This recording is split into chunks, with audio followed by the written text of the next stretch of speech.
டே 20க்கான 2வது promo release பண்ணியிருக்காங்க. ரொம்ப நாளைக்கு பிறகு ஒரு பயங்கரமான ஒரு ப்ரோமோ பார்த்த ஒரு திருப்தி எனக்கு ஏற்பட்டுச்சு. ஏன்னா பிக் பாஸ், அதாவது பிக் பாஸ் வந்து தலை குரு அதெல்லாம் சொல்லுவாங்க. அதெல்லாம் ஒரு குறிப்பிட்ட நாட்களுக்கு பிறகு, இப்போ நம்மளே இருக்கோம் அப்படின்னா, நீங்கள் ஃபர்ஸ்ட் என்னை பார்த்த உடனே உரிமையாக சொல்லிடுவீங்களா? கொஞ்ச நாள் நம்ம பழகி அந்த பழக்கத்துக்கு பிறகு நம்ம அந்த நட்பு பாராட்டுறது ஒன்றும் இல்லை.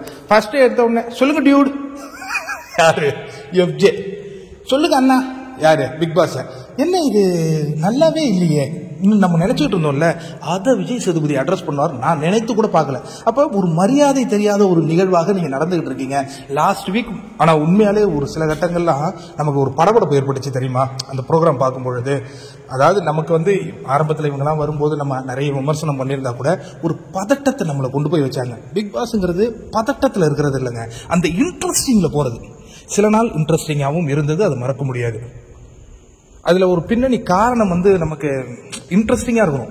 அந்த ஒரு பதட்டத்தை உண்டாக்குற மாதிரி, அதுவும் அந்த கைகலப்பு, வாட்டர் பாட்டிலை தூக்கி போட்டது, அந்த மாதிரி நிறைய விஷயங்கள் வந்து ஒரு பதட்டத்தை ஏற்படுத்துச்சு. அதை விஜய் சேதுபதி இங்கே அட்ரஸ் பண்ணிட்டு இருக்காரு. அதற்கு அடுத்தது, சரி இது வந்து சினிமா நினச்சிட்டு இருக்கீங்களா படம் காட்டுறதுக்கு? இது உங்களுடைய ரியல் லைஃப்பை ரிஃப்ளெக்ட் பண்ணுற ஒரு விஷயம். அது எப்படி இருக்கணும், எப்படி மக்கள் கிட்ட நீங்க போய் சேரணும். இன்னைய வரையும் ஆர்ய அர்ஜுனன்னா மக்கள் கொண்டாடிட்டு இருக்கிறாங்களே, ஏன்? அந்த மனிதன் வாழ்ந்த அந்த வாழ்க்கை எப்படி, அந்த மாதிரி நீங்க வாழுங்கய்யா. ஆர்ய அர்ஜுனன் மட்டுமா, ஏன் ஓவியாவை இன்னைய வரையும் கொண்டாடுறாங்கய்யா. ரியலா இரு, அந்த ரியல்ல இரு, நடிக்காத.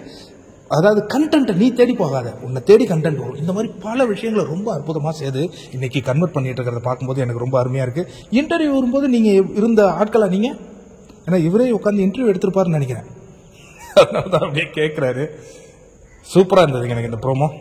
அதுலயே என்ன டியூடு அண்ணன்னு கேட்டது பிக் பாஸ் வேற லெவல் செய்து. இன்னொரு எக்ஸ்க்ளூசிவான உங்களுக்கு தகவல், செம்மையா இருந்ததாங்க சாட்டர்டே எபிசோடு. செம்ம ஒரு எக்ஸ்பெக்டேஷன் ஏறுதுல, இன்னைக்கு கொண்டாடுவோம்.